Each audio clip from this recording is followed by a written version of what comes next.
Hey guys, it's Michael, aka the movie ads guy.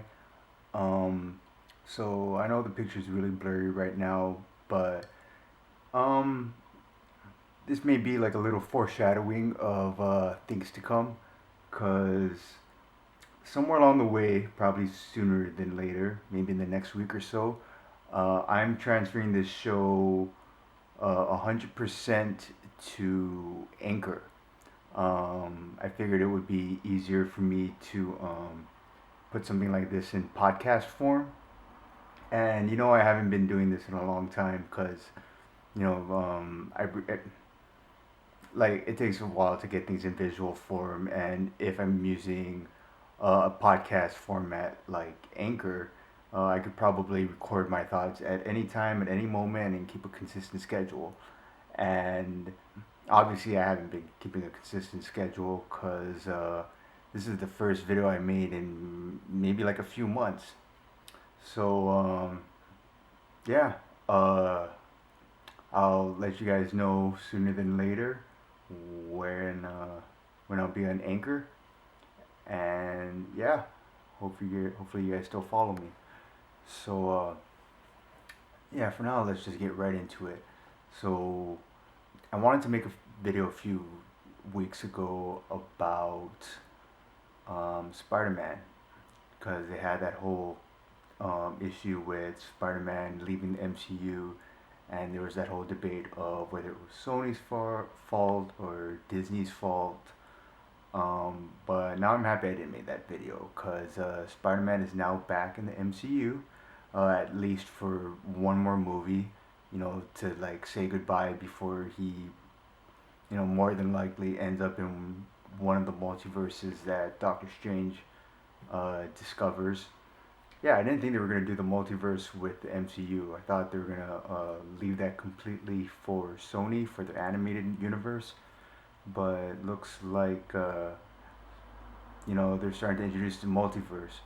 Again, I hope it doesn't become like an easy way out. I'm happy that in Spider-Man: Far From Home, the multiverse, I guess, ended up being something fake, and I just hope that they find ways to take advantage of it, but not use it as a cop out.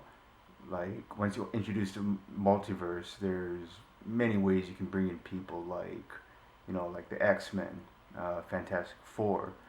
When I think there are a lot more creative ways to bring them in while still being in this universe. Even though Avengers Endgame pretty much created so many different timelines that they basically created different universes.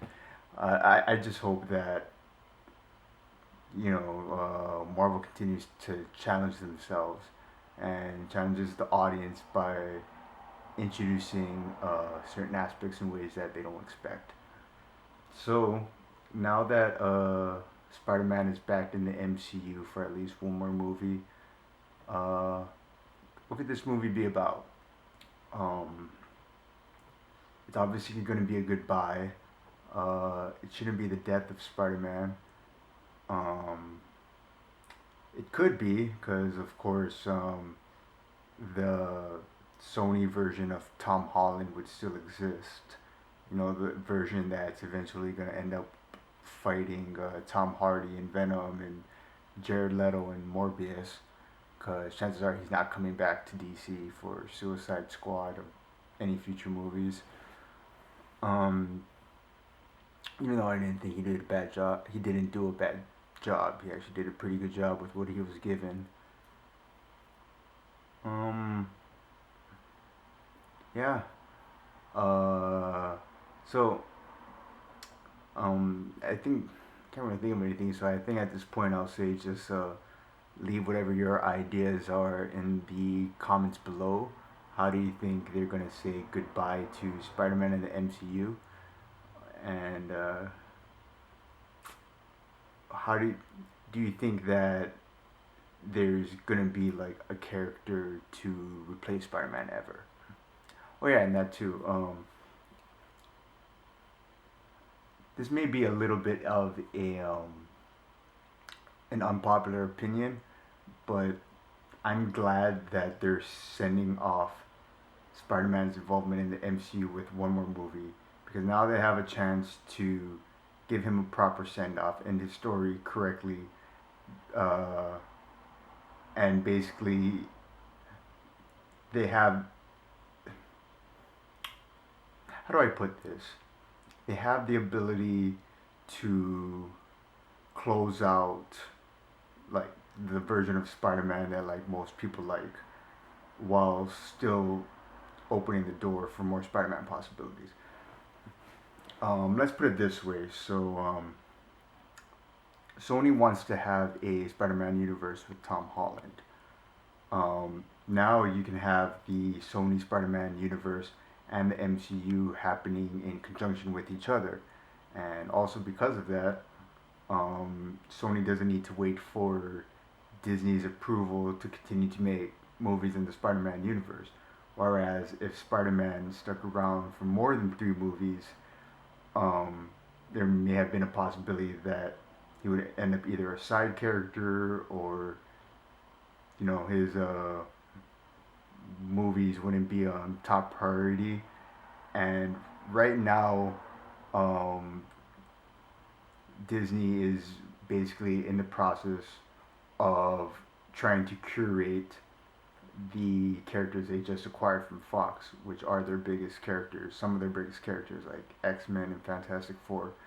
And because they're probably putting their energy into that, um, I'm not 100% sure that the right energy to make a quality Spider-Man movie, or to treat Tom Holland's Spider-Man as, you know, basically give him all the care he needs. Like, basically, I feel like the energy wouldn't be there to help Spider-Man succeed. So I'm happy that all great stories have to come to an end. So I'm happy that they're closing out his story here. He gets to continue being Spider-Man in the Sony universe, and basically the MCU will now have resources, time, and just a whole lot that they can put into, you know, building up, um, their ever expanding slate of characters, especially the ones that they're getting from other studios like Fox, or, I don't know if they have the rights to Namor, basically the MCU, the Marvel version of Aquaman. I don't know if they have the rights to it, but yeah, I'm pretty sure they're on their way to having all their characters under one roof. So, uh, yeah, I'm excited for the future. Also, the two movies I'm really looking forward to that are confirmed are Blade and Shang-Chi. Shang-Chi, not just because of the Asian representation, but because Marvel has a pretty good track record of making great movies out of like C-list characters, and I'm looking forward to Blade because, um, it's about time the MCU put some respect on basically, the franchise that started it all, that proved that Marvel movies had a place in the marketplace. Like, they better not mess up Blade. Like, don't forget, like, we we probably wouldn't have the Avengers Endgame, and all of that if it wasn't for Blade. So, hopefully they do a good job on that. And I really hope they bring back the Blood Rage song. Like, maybe like towards the end, or maybe that could be a trailer song, like how Mortal Kombat brought back the original theme song for the Mortal Kombat 11 trailer. Alright, I'm going all over the place, but y'all are getting a taste of the real me. This is how I think on a daily basis. It's hard for me to get work done because of it, but maybe one day this will be my work. You never know. Alright, like and subscribe, whatnot. Let you guys know when I'm an anchor, and peace.